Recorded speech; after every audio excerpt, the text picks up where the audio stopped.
You see the movies, your eyes hurt.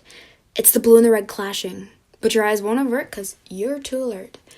The number 3 and the letter D was only created after the fact that she was 8 and she picked up a copy of the boy's first book on electronics, grew a knack for mathematics, rocket science. Bombs that are atomic, her ideas grew astronomic. She said, I'm going to be a scientist, but no, not even her own father supported her love for science or maths. But her master plan she authored, wrote her own future, became a scholar. High school girls were denied much of their intellect, downplayed and overlooked because of their gender. But time and patience would help her reflect and let her talents grow and perfect. She explored maths and science at Morgan, worked for NASA as a data analyst, and there she was valued. She was elite, a strategist. NASA only hired pragmatists. Developed image processing in space. Now we see Earth from distant satellites. Yeah, that was her, and she's to thank. As a woman of science, this is her fight, and to be honored today is her birthright. The number 3 and the letter D was only created after the fact that the patent for her best work yet was concave mirrors that made optical illusions. Illusion transmitters? The pathway, the blueprints, the prolusion for surgery and 3-dimensional delusions. So, you see the movies, your eyes hurt.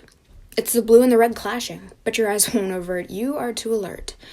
You thank this person, whoever it may be, but you don't know the woman behind the screen. Don't know her name, her gender, her culture. The African-American lady behind the scenes. Imagine a success like this, a routine. Valerie Thomas was NASA's strong intellect. Her name demands respect, so I say her name with honest admiration. I'm filled with gratification, and I ask that we appreciate her scientific contribution, learn her story, and know her name. Valerie Thomas. You see the movies, your eyes hurt. It's the blue and the red clashing, but your eyes won't avert because you're too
I've been walking with my face turned to the sun. Weight on my shoulders, a bullet in my gun.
For Black History Month, I would like to acknowledge Whitney Houston.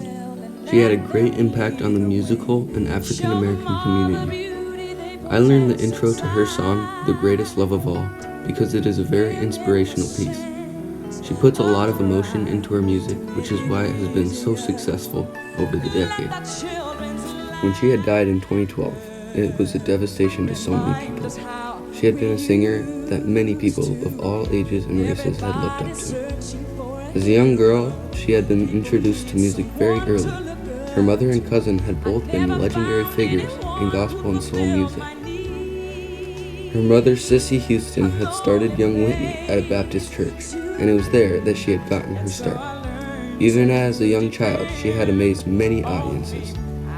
At around age 15, Whitney had been performing often with her mother and even had started to get a record deal of her own. Growing up in the early 70s, Houston had faced the issues of racism that had held her back from singing in some places. As she became more successful, people from all around America came to see her shows. She had pushed through the struggles of being Black in America and had proved to the world that she was capable. Whitney Houston is without a doubt a truly inspiring character.